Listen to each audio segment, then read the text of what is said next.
And you can almost become the character that you want to be. The problem was the lines get blurred. It then progressed from just these harmless conversations to, nudity, to sending videos, to sending explicit content, to exchanging details outside of those social media platforms.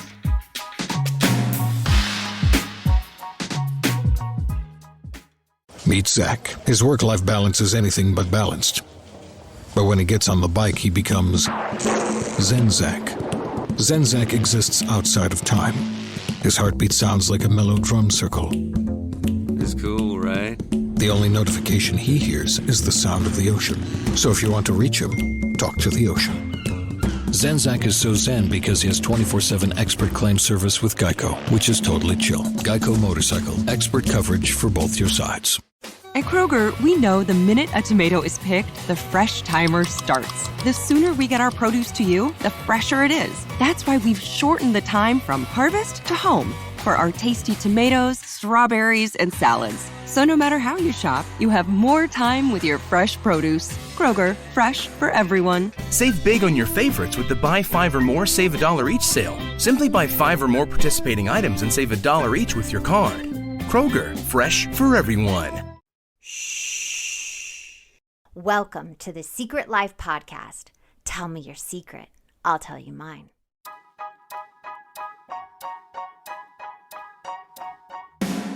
Sometimes you have to go through the darkness to reach the light. That's what I did. After 12 years of recovery in sex and love addiction, I finally found my soulmate, myself. Please join me in my novel, Secret Life of a Hollywood Sex and Love Addict, a 4-time bestseller on Amazon. It's a brutal, honest, raw, gnarly ride, but hilarious at the same time. Check it out now on Amazon.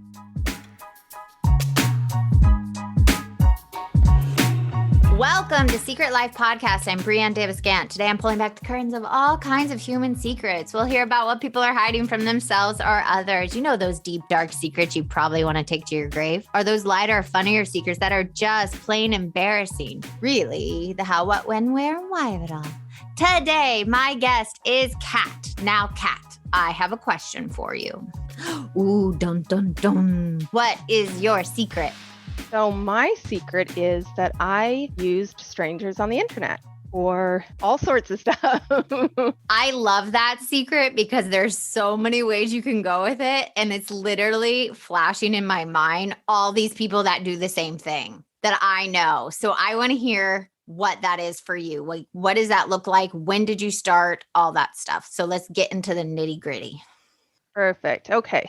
When did it start is a good question, but when I'm going to start it from, I think is the point where I became aware of it. My daughter's 6.5. And after she was born, I became a single parent within that first, I think she was 10 months old when I became a single parent. Hardest job in the world. And I did that actually for a few years. I'm married and that kind of stuff. But yeah, I think it really started kicking off when I was a little bit lost after our relationship ended. I left willingly. So that was my choice to leave, but I wasn't prepared to become a single parent. So I was like trying to learn how to juggle everything. You're a mom, it's like you're trying to show up for this thing and that thing and trying to be a member of a PTA and trying to, organize stuff. And your child wants you.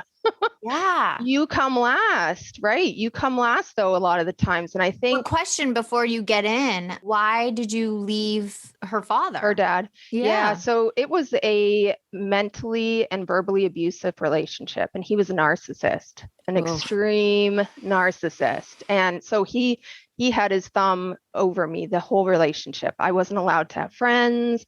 I wasn't allowed to go out. He had moved me from one side of the country to the other side and isolated me. Classic narcissist move, right? Yeah, totally. I've had a narcissist in my life, so I totally get it. And they just want you to be under their control and reliant on them. So I left him and that wasn't easy, but it got to the point where I think combined with my hormones after giving birth to her, I felt like I was going crazy and all the things that he had been doing before that. Now, of course, your baby comes first. And I was like, I can't raise her in this environment. Yeah. Especially being a little girl. Right. I kept thinking to myself, do I want to have this be the model for the relationships that she's going to have in her life? And the answer was no. But not having my family there, I was on the other side of the country. I was completely alone, right? So you come out of an abusive relationship, your self-esteem is low, your self-worth is low. You're trying to feel like a powerful, like badass woman. And I was like, oh, like I'm taking my power back. I'm going to be this and that. But that's where the using of people came into it, because I needed that validation where it was like, I thought I was in control. I'm using Instagram and Facebook as well. I'm sure you get this. You get random dudes that reach out to you in your DMs. I started liking the attention. So you started intriguing back with them. Right. Right. Having little conversation, or just like little what I thought was like harmless chit chat, you know. But in the meantime, it was kind of feeding into my need to feel validated and loved in my decision to have left him, right? So but I didn't see it like that.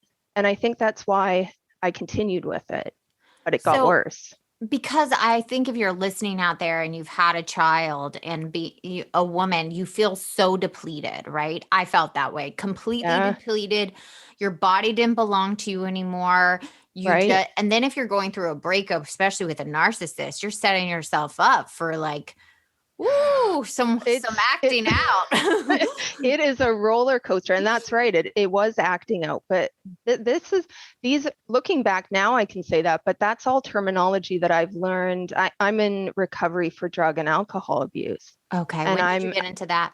I've been completely sober from alcohol for almost 8 months, and I'm from cocaine for over 3 years now. Congrats. So I've been on this like quote recovery sobriety journey. I'd say for like 3 years, I was trying to get a handle, but that also went hand in hand with this whole strangers and stuff like that. I didn't have an identity. I think becoming a single parent, becoming any type of parent, like you said, your needs go on the back burner completely. And you're thinking, oh, I can make it to that Pilates, hand him off to my husband and I can go do this and that. Well, I didn't have anyone to hand her off to. I really didn't. His family eventually stepped in and I started getting every other weekend, but he didn't step up and he's not involved in her life. So, it was a really challenging and depleting time, like you said, where you're just drained all the time. So you're not thinking straight. And you're just trying to get filled in any way you can because a lot of it goes into fantasy and not living in reality. And that's where the strangers come in. So what did that secret look like? You said, you started, gently messages on IG, on Facebook. So let's take us through what happened. So it did start like that, what I call innocently, but it wasn't. I think what started happening was I found out some of the guys that I was talking to were married or were in relationships, of course, right? That they were in long-term relationships and that this was their form of escape too. Yeah. And they say that's because they're in boredom, right? You're like, no, you're actually, you're actually having an emotional affair. Like you're actually cheating. Yeah. And that was me. I'm only saying it if you're out there because I've done it too. Like I've literally escaped reality, just having little conversations with people. Yeah. And you can almost become the character that you want to be. So for me, a lot of it was the acting, but the problem was the lines get blurred where the acting turns into that's who you are. So it then progressed from just these harmless conversations to nudity, to sending videos, to sending explicit content, to exchanging details outside of those social media platforms. So you sent nudity or they did? Mm-hmm.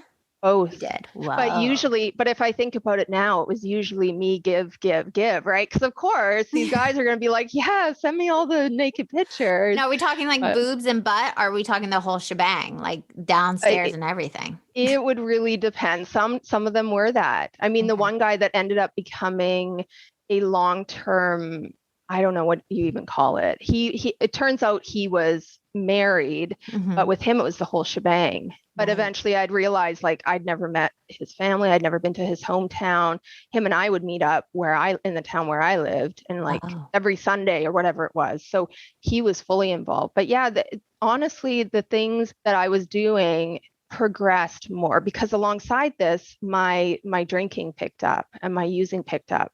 So I'm then having no boundaries in terms of what I'm willing to do.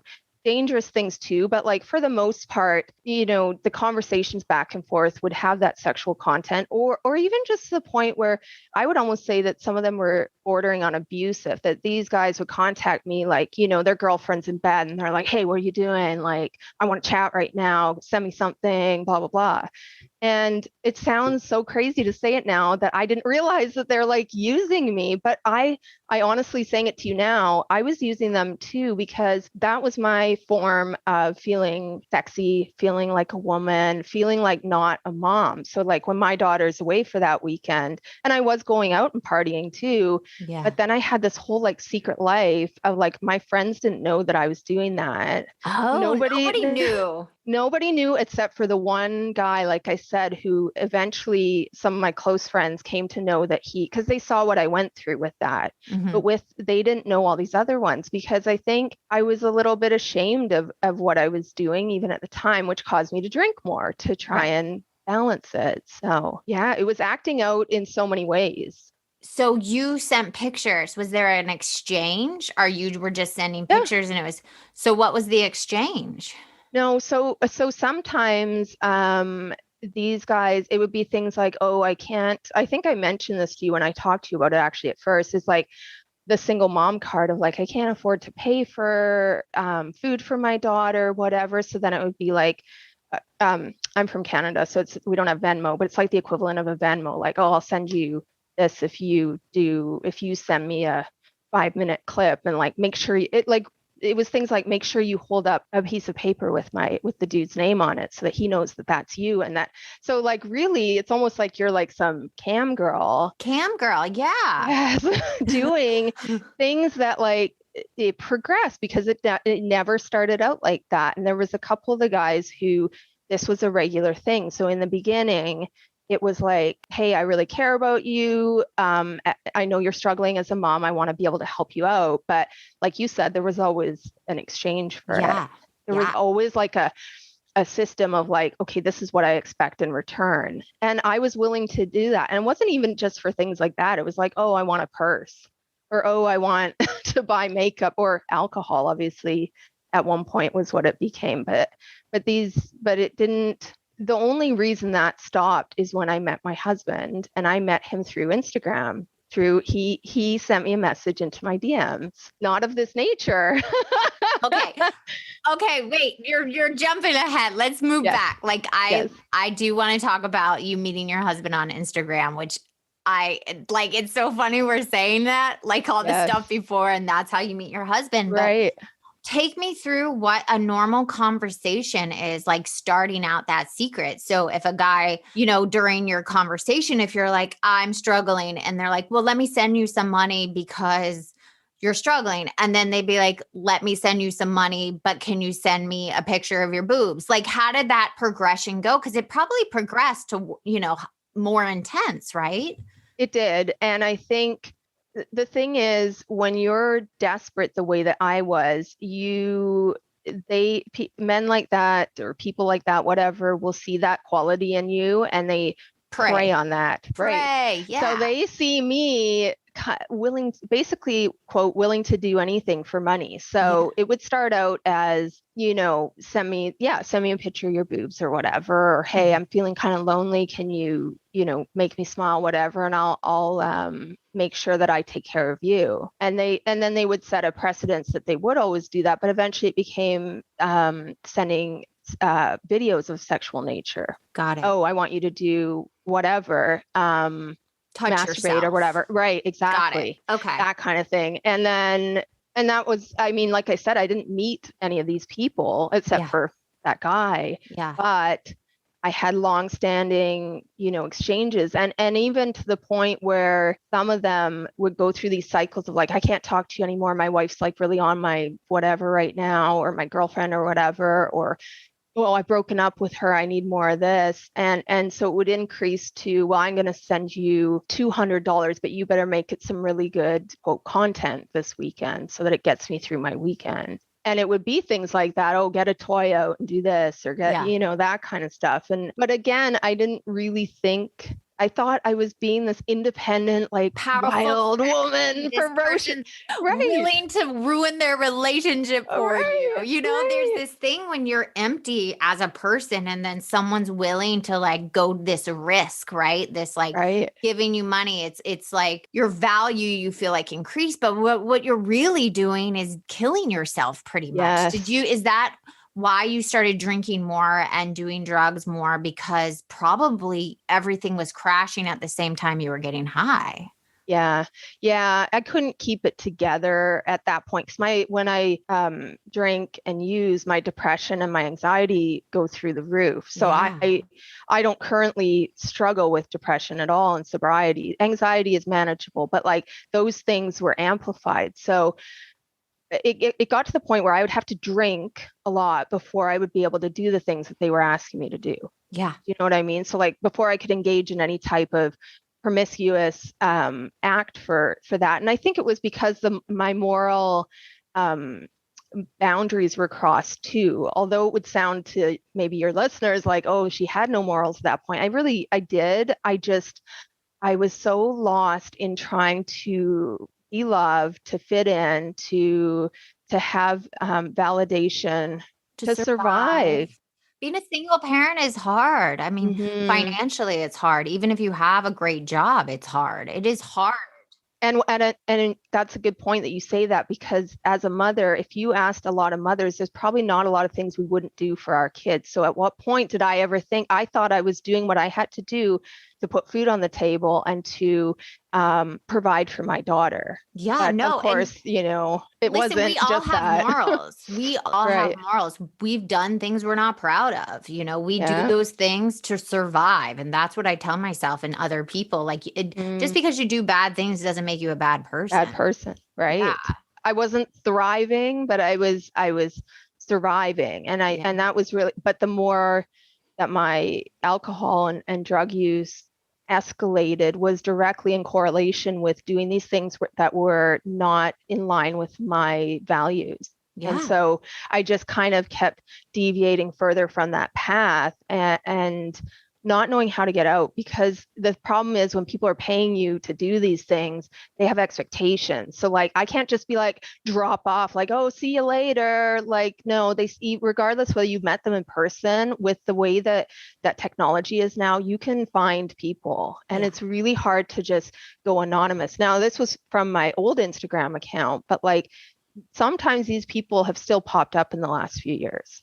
When you least expect it. Yes, when my husband's sitting next to me, I'm like, oh, I didn't need to see that dick pic or whatever, right? Like something that doesn't happen now that I have my US number, but oh my God, I hate a dick pic. Don't send a dick pic. Just so you know, I know no woman that's like, ooh, that's a nice dick. Ooh. Ever. And it's never. Women are not interested, even if we like a penis. Please do not send a dick pic. In person is different though. A picture of it, they don't look nice. No, even in person, sometimes I'm like, that is not the most attractive. I think women look more beautiful than men. They do.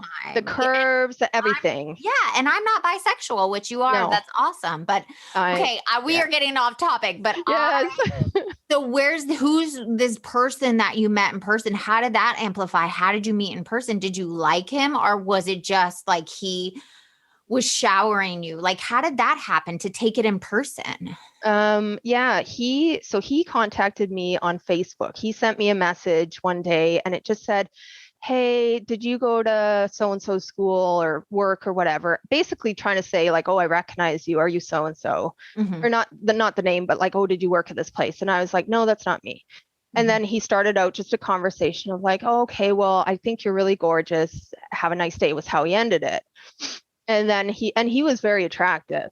I will say he was very attractive. And I was kind of like, oh, what's this guy like contacting me, right? But I didn't think anything of it. And then a few days passed and he contacted me again. And we started chatting, and I hadn't been, this whole time I didn't have a boyfriend. I just had all these dudes I was talking to. And he was the one that he asked me about my life. He had seen my daughter and me in one of my profile pictures. And we talked about that. And he just seemed interested. And he was older.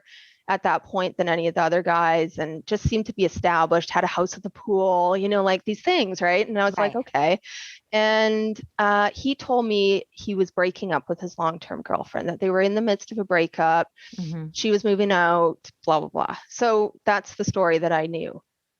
Come to find out. But yet he would only come and see me. So we arranged to meet up. He showed up. He was the guy in his pictures. Everything was great. The chemistry was great. I was like, oh my God, okay. This is too good to be true. So you kind of started dating him. I did. And I put everything else on the back burner for this guy. Okay. Who turned out to be very controlling as well. He love bombed you, right? Oh, he like flowers and freaking like everything I needed to hear, everything. He took me to the best places, right? I was like, oh, and of course. Do you know how many times I've heard this story? Like I literally could repeat this story like 100 That's why guys do it though, because we keep, buying into it. I'm like, okay, but that had never been me. And that should have been my first sign, is like, I was never that girl. I was always in like long-term relationships, and I had never been wined and dined. So of course when someone came and did that, I was like, sweet, come to find out about 7 or 8 months later that he had been with her like this whole time. I think they were married. To this day, I don't know, but he says when it all blew up, he said that they had gotten back together for the sake of her son, because he was the only father figure her son had ever known. Some crap like that, right? Like, oh, I had to do it for her, but you didn't have to lie to me or to her about this whole thing. Who knows if they were ever not together? That's my thing. I would say 95% they probably were together, just from my experience. But it was so dangerous. Like, he's sleeping with her and with me, and he was the only one. I kept pressuring him at a certain point to meet he had older kids, like teenage kids, and I was like, I want to meet your kids, want to see your house, your dog, whatever. None of that ever materialized, but he would not let me go even after I found out, about everything. He still had a hold. So that's also when everything ramped up with me and these other guys, is because I was like, I wanted to be like a big F you to this guy. Like, look at me, I'm out here getting all these other dudes. So it kind of went out of control at that point, because I wanted to prove a point. Find the courage to unpack past trauma, reclaim your voice, and heal with Nedra Glover Tawwab, licensed therapist and 2-time New York Times bestselling author. Her books, Set Boundaries, Find Peace, and Drama Free, will help you tackle tough conversations and establish healthy boundaries, leaving you confident, empowered, and ready to experience the freedom of truly being yourself. Take the first step towards healthier relationships and a healthier you. Available wherever books are sold. Dunkin' just launched something sweet. Introducing our new oat milk cold foam, ready to float you away on a vanilla-flavored cloud of smooth and creamy oat milk cold foam, laid effortlessly atop your cold brew to create the dreamiest sip of toasted oat mixed with a bold brew. You can even layer our new oat milk cold foam atop the oatmeal cookie cold brew for a daydream come true. Try our new oat milk cold foam today. Available for a limited time, so run, don't walk. America runs on Dunkin'. Price and participation may vary. Limited time offer. In the pressure cooker of video campaign launches, unplug with Bunny Studio for a breather. Imagine the holy grail of video creation. Your Bunny Studio One plan takes care of everything from start to finish. Script writing, animation, voiceovers, and post-production, all effortlessly flowing. You'll never miss another deadline. Visit bunnystudio.com/start to get your 10-hour free trial. Bunny Studio. Well, you got hurt. It also seems like you kind of got lied to and tricked and manipulated. So when we're hurt, we hurt others. Mm-hmm. And that was where when I said to you, I'm using people, because I knew that as much as they couldn't offer me what I deserved, I couldn't offer them either. I was broken then. And I don't believe that we're broken forever. I think that period in time was really hard for me to be an honorable person who didn't lie. Like, I just lied about everything, about who I was. I had 4 different versions of Kat. Like, this is me in this situation. You become a chameleon to those situations. So I think I just I carried on using people even more, because some of them, there was a couple of them that actually got what I say attached to me, where they became dependent on they would tell me things about their relationship or whatever it was. And so I Well, felt you were like, both playing a role, and you still, even when yeah, you're playing a role and wearing those masks, just from my own experience, people still become connected and yeah. codependent and Mm. not wanting to let that go, even if it's not real. You know, we all strive for this connection, but we're terrified of getting hurt and having intimacy. So we play these parts, we become these characters to protect ourselves. Hmm. And that was what I was scared, is having that real connection. I guess deep down, I didn't feel worthy of that, but Yeah. I would pretend and I would play these roles to have what looked like a connection to somebody. Oh, I'm being like a therapist to this guy. I'm really helping him out, listening to his problems and I'm sending him laughing. ass or whatever, like Sending him this ass. is Sending him right. ass. I love that saying.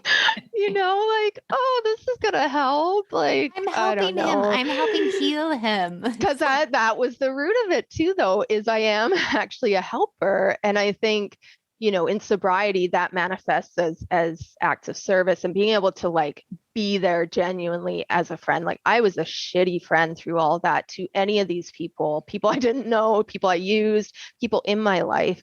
And now it's come full circle that most, like none of those obviously people I used are in my life now, but even a lot of the so-called friends, they're not in my life either. Oh yeah, girl. My sobriety You clean community. house. You clean house. Gosh. You realize like you were never available. You were never a good friend, and you picked Right. unavailable people. And that's what I say. If you're with an unavailable person, have unavailable friends, something in you is unavailable, that you pick those people. Like attracts like with that. Yeah. Yeah. For sure. I did want to say one thing that I just heard the other day, because you said you don't have depression anymore, but you still have anxiety. And I heard this saying that really helped me. It said, if you live in the past, you're probably plagued with depression. And if you're living with anxiety, it's because you're living in the future. I like that. So if that just helped me, I was like, oh my God, I just was having a little depression and I'm in anxiety. So I'm living in this fear. Yes, that is so true. And we say future tripping. So I say that a lot. Like don't future trip with things. But you're right. Depression probably does pop up sometimes. I think we go through those cycles. I'm not on any medication right now. And I think and I was on all sorts of different things during that period that we just talked about, where they were like trying things. But of course, none of them worked because I was drinking. Like, duh, let's give you, Cipralex, but it's not going to work because you're numbing yourself with poison. Yeah, So, it's like poison and all doing different things to your body. Right. But then you say, so how long did you stay with the in-person guy? Because he kept his hooks in you. And then did you then meet your husband now? Or like, how'd that transition go when you finally let go of this secret life you were living?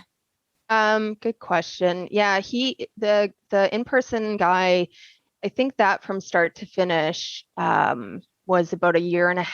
Mm-hmm. Very intense though. Sometimes you think like, oh, it must have been like 4 years. No, I think it was like 1.5 years. And he's cropped up as recently as February when I got married this year. He cropped up on my Instagram. Yeah. And I tried to take the high road with that, but that's a different story. But I couldn't take the high road. He hasn't changed. Yeah, he's never going to probably change unless you do. He was trying to chit chat. And I'm like, we're not friends. And I was literally getting married like that next week. February 11th, I was getting married, and he cropped up like February 6th, and I was like, oh, I never knew you were going through all these struggles with alcohol and this, that. Like, yeah, every time we would meet up, I would have to numb myself first to go through with everything, So that was about 1.5 years. But just so you know, you said it was intense. And I always say if intensity doesn't equal intimacy. So if things are intense, that's a sign that you actually are not being intimate. Like, I think you're right. I think I was avoiding it. I listened today to your episode with the woman who had postpartum bipolar, and she talked about not sleeping very much at all and riding on the manic part of it. And when I look back, there was about 2 years in there where every night I was up for probably 4, 5, 6 hours in the middle of the night, and I would be doing my own thing and like chatting with these people and like filling that void where I was just like, it was like you said, so sped up and so accelerated that it wasn't real anymore. It was just, I was detached from like my body and my person that was doing that. So Yeah. So that was about a year and a half. And then when my husband came along, well, because what I was doing was posting like somewhat provocative pictures on Instagram, Okay. not compared to a lot of the stuff that's out there, but for me. And No, I don't post any bikini or any of those kind of shots. I would post them with like, because I'm a writer, right? So then I Right. would put like some inspirational bullshit underneath. Under the you guise were one of of those. You're like, isn't there like a whole sketch where like someone's like in a bikini and it's like, be one with the universe. And yes, all those things. I was that girl where it was like, oh, it was so. Today. I meditated on one with the earth while you're like posing in a bikini. Yes. Well, you're literally have everything hanging out. Like, oh, Oh my God, I love it. That was exactly what I was doing. So of course I was attracting people that bought into that. So then when he sent me a message. He actually read something I wrote under one of those pictures, and he messaged me, and we talked. This is your husband now, right? My now husband. Okay. Yeah. I was just making sure. Yeah. So we've been together for 3 years now. We just got married this year. And we chatted over FaceTime and every way. Like we chatted every day, all day for 6 months. And then we met in 2018. He flew to Canada where I lived, and I picked him up from the airport and never met him. But when him and I met, that was what I needed to cut ties with all these other people. So the in-person guy was out of the picture then, although he cropped up multiple times, but I hadn't seen him in about a year and a half by the time my husband came along. And that, even when my husband came along, I remember one time he came to visit and we were going to use my Skype to talk to my family in Canada. When we logged on, all these conversations with these dudes were like in the like side part down the sidebar, and he took it so gracefully. But like, I know he told me he was bothered by it, but he knew I had a past. And so he's kind of taken the good and the bad, I guess you could say, but he never gave up on like seeing the potential. Like he knew who I wanted to be, and he encouraged that, and he was never creepy. I don't know. I'd never been treated the way that he treats me before, and that kind of made me think, the attention I'd been getting from those other guys was not healthy in any way. Yeah. And it didn't bring out the best in me. When he came along, I will say I think I require a lot of attention, and I don't think that's a bad thing. I think it's okay for us to say that. Is like I didn't get a lot of that growing up. So I think that kind of played a role in, I'm not close to my family, and I left home really early when I was 17, and I moved to another continent. Like I moved to England. So I just never had that closeness. So I think I was searching for that. And then when he came along, it was like, okay, it showed me how bad the other stuff. You weren't done drinking, but were you done doing the drugs when you met him? He's very anti-drugs. And honestly, it's cocaine's a really expensive habit. So it was like, okay, I can give this up. But the drinking actually escalated in a weird way, not in a partying sense, in a like drinking on my own sense. Managing. It was trying to manage to the unworthiness. I was in fear that I was going to lose my husband, not because of anything he did, just fear of abandonment, right? Fear of abandonment. We self-sabotage with that addictive behavior. Our addict self is literally sitting in the corner going, okay, how can I mess this up so I can just let it be done, or have this person walk out of me now? And I just created it. A self-fulfilling prophecy where you're like, okay, well, I am this girl that like nobody can love. But it's like, that's a false narrative, because it's not true at all. Yeah. You are worthy of that. And he showed me that. And I kept showing him little more parts of me, but he didn't know that I was secretly drinking just to cope with like keeping up with my whole life. I know a lot of people that secret drink.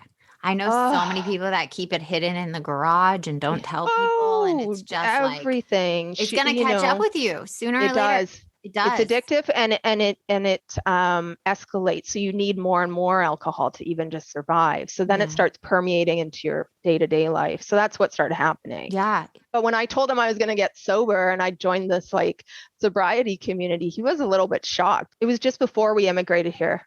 he tells me, I'm actually I'm going to be doing a live interview with him on my Instagram in a couple of weeks and asking him unscripted questions about like what he thought about my drinking. But he says that there was a couple times he came to visit and he could smell it on me, but he didn't really think anything of it. Because people could think you have one glass of wine. You could be 2 bottles deep, right? They don't always. I would get blackout, but I would still function. So no, he didn't. But there was near the end, it got pretty sloppy because there was mixing in with. I was trying to stop drinking, so I would get like benzos and stuff. So then you're mixing that with alcohol, and it's really really dangerous. Yeah. Well, I'm glad that you're not doing that anymore and that you're sober now from alcohol, because that just amplifies every other addiction, because you're just covering up that unworthiness or that fear of not being loved or not being enough. Yeah. And so I don't do that, but that was a big part of how it had to come to that head, because I wasn't going to learn any other way. I needed to be found out. Are you still, this is a question, are you still online? Are you still DMing people? Do you have like emotional conversations or affairs anymore? Do you do any of that? No, I don't do that anymore. I haven't fully rectified the persona that I was back then. And I think it's still, that's a good question. There's still a side of me that does like attention in a certain way. So within my sobriety, within my sobriety community, there's, you know how it is. You want everyone to get sober in your community. So you're cheering each other on, you're trying to be support. And I'm kind of like the most vocal, like cheerleader for other people. So it's like a power trip when you have like people relying on you, like, oh, I'm like, you can text me in the middle of the night, like I'll be there. Like, and it's like, I had to recently in the last couple of months, I had to slow things down with that, because I found some of my old behaviors cropping up in that. But it's a sneaky one, because I had a therapist in Canada, and then since immigrating and because of COVID, it's so hard to find a good therapist in network and whatever, right? Which is why my sobriety meetings have been really important, because I'm like, I need reality checks, because it's quite easy. I'm a daydreamer and I'm a writer, and I just go off into these like other worlds of things where it's hard to sometimes discern what's reality and what isn't, especially with lack of sleep. Trying to get sober, your body's like detoxing all of this, never mind the emotional stuff that you drank over or used over for years. So then that's cropping up, like, right? Like, you're like, my withdrawal from sex and love addiction was 9 months. I had to literally give up every man in my life. No friends, no talking, texting, or eating any men whatsoever. That would be like going to a restaurant and not making eye contact with a waiter, because I was putting all that energy when I didn't even want to put off that flirtatious energy. It was just coming because I was so used to getting filled. I say you're raping other people for their energy. And that is one of the hardest things. And when you do it and in sobriety of like, I'm going to be of service to you. Like in my program, men and women do not be of service to each other. No. You do not, help somebody if they're struggling in their addiction. Like, it is too slippery a slope. Yeah, it's so true. I think the other part of that is that I have a lot of females that in sobriety that have wanted to become close to. I don't know where the lines are blurred. And my husband and I talk about that, because just as much as it's male, nowadays it can be anybody can have a crush on you or an unhealthy obsession or whatever. And I'm like you, where I used to give off those flirtatious vibes to like, everybody would love me. Like, I said I can flirt with the chair. Like, I will literally flirt with the chair to get some attention and validation. Yes. And then to have to detox from that is really hard, because you can get thrown back into that place where you don't feel worthy and you're like, nobody's paying attention to me. And it's like, so it has been healthy and good timing that we moved here. And I don't really know anybody here. And I guess with COVID, all my sobriety meetings are still online and stuff. So I formed really solid friendships that way, but I haven't been out in the wild with like having to deal with this. So, It's going to be a whole other bag of trip. Remains to be seen, Brianne. I don't know, like going out in the wild, I'm like, what's going to happen? I know it's like a whole other new game, but I could literally talk to you forever, but I do have one more question in case a listener is out there and they go online and they have those sexual conversations, or they bumped it up to that next level with its money and pictures and videos like you did. What would be your advice for someone that's doing that and feeling like it feels good, but then I'm sure they're feeling that not good? What would you say to them? I really think that for me, it was about looking at how it made me feel. So there's something I read about the things that come to you in the night, in the quiet, in the still. Those are your yearnings and your calling. So when I would go to sleep, when I'd be completely sober or whatever, which wasn't very often, but there would be times when I would get back to how those things made me feel, and they didn't make me feel good. So looking at yourself and saying, I need to do something different than what I'm doing, because what I'm doing is not working. Right. And you've talked about this before, about you can't do this alone. You really can't. And for me, I had to reach out to strangers. I didn't know anybody in the sobriety community. My husband, I had to give that a chance where I didn't know him, right? And but I connected. I never talked to him about sexual things or things like that in the beginning. I had to do it different, right? So I think that's my advice is do it different and reach out to anybody. So, hopefully somebody that's like, not just like a DM necessarily, but even that, just reach out what feels comfortable and talk about it. Like what we're doing right now is really cathartic in terms of moving that energy. And I'm big on like trying to move that through. I cry a lot more now in sobriety, but then I get it all out. The time. It's like all the time. Motherhood does it too, I think. But like literally I'll have a cry in the shower and I'm like, I don't even really remember what it was about later that day, right? No, you just have to move it. It's that stuck energy. Or if you're feeling a feeling, like feel your feeling, you are not going to die from that feeling. No, we don't like to feel bad feelings. But yeah, if you are out there and you are finding yourself in this pattern of behavior over and over again, where you're putting yourself out there sexually and you really don't want to, there is other people that have gone through this, and that is reach out. There's communities all over that, talk about this stuff. Right. And if you looked at me, I mean, obviously they won't see me, but if you looked at me now, you wouldn't think that this is something that I had been through. And so that message is that this person you see now is the person that was always there, and that's inside of you, and you can get to that person, but you have to do something different. You can't keep doing the same thing and expecting different results. So amen, sister. Amen. Oh, Kat, thank you so much for coming on and sharing your truth. Of course, we talked way too long, but I just love when women come out and say their truth and things they have done, and it doesn't define us as people. So I am so grateful for you. Thank you so much. Thank you for having me. I think this is an important conversation. And if you want to be on the show, please email me at secretlifepodcast@icloud.com. Until next time.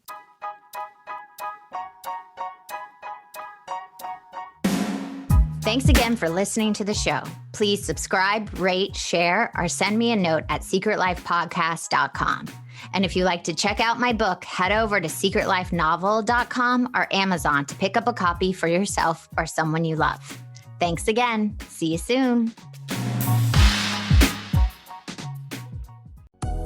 For whatever reason, there's always been a stigma around mental health in our communities. Some people say that talking about your feelings makes you weak.